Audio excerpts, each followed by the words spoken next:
I heard a lot of stories about the Lord's Resistance Army, but what I heard and found very hard to believe was actually things that were very mild. It's as if they were telling a censored version of the story, because what I saw in many aspects surpassed the things that I heard about this rebel outfit. By the time I grew up, like when I started school, I began my primary education, the Lord's Resistance Army was already in operation.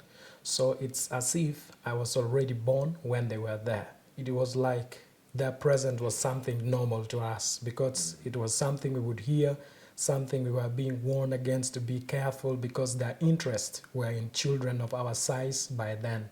Since there was political insurgency, for our safety, being young and being an interest for them, our parents would send us to go and commute, like take refuge, like night commuters at St. Mary's Hospital, Lacho, that's also in Gulu district.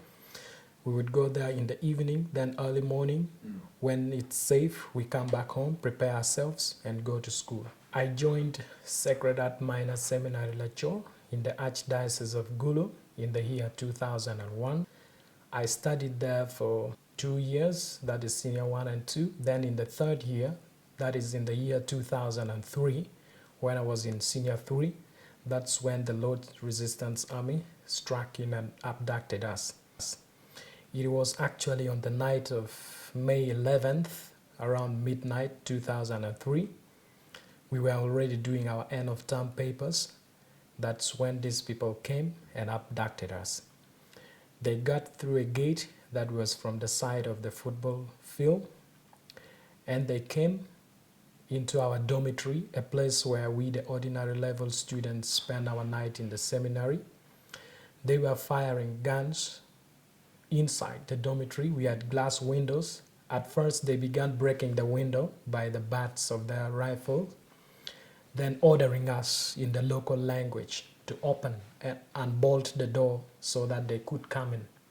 But we were really terrified, scared, and some of the students went and put off the light from the main switch, so there was total darkness in the dormitory, and there was movement from one compartment to the other. The dormitory had 4 compartments for each class, that is senior 1, 2, 3, and 4. Personally, I was caught in the senior 1 compartment, and how they got into the dormitory, they cut off a metal bar that was at the window.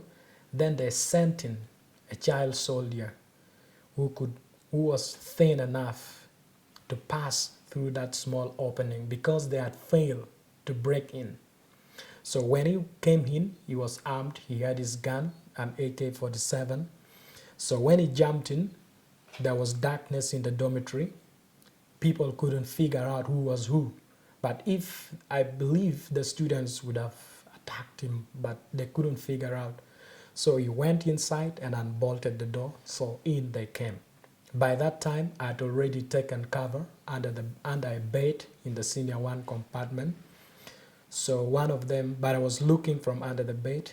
I could see military attire, shoes, coming in. They kicked open the wooden door that separated the compartments from the corridor. Then one of them came and caught me by the leg, ordering me to get out. I was hesitant, so he left me, cocked his gun and aimed at me and said, "Either get out or I shoot you." Being scared and my first time being aimed at by a gun, I just felt as if he had already shot me, not just saying that I would shoot you. So I got up almost lifeless. Then he ordered me to sit down on the bed. I sat down. He was flashing direct into my eyes with a torch. They were using torches because the light had been switched off. So I watched as they tied other seminarians in a line with ropes on their waist, or putting it on the loop to where their belt would be put. So I don't know whether it was really unfortunate, because I was tied last actually. So when they tied us, they took our luggage, our bags, breaking into our boxes, picking shirts, other edibles, whatever they needed, shoes. and we headed for a journey somewhere we didn't know, somewhere unknown to us. One other important thing, by then, at the minor seminary, there were night commuters, just like we used to do when we were in primary schools, like at St. Mary's Hospital. So the people from the nearby camp, the nearby village, they would come into the seminary and they would commute there. They would like lie under the verandas of the classroom, the lavatories, the church, simply because the seminary was fenced, so they thought that would offer them some safe, well, that could really be a place where they could take refuge and early morning go to their respective places and do their works. But that night there were 2 soldiers, government soldiers, that had been placed to guard the place. But of course, when the rebels came in big number, something like roughly 30, they took off. It's like they couldn't face them really, so they took us away. And one other important thing that I remember that is rarely said, but I saw that night, they took 17 young girls, teenage girls, from among the night commuters. But that is something that people normally ignore, but that's what I saw.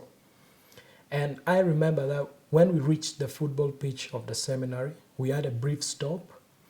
They had to reorganize themselves, pick the things they needed, like from our boxes, bags, suitcases. Then the things they didn't need, they just left them there.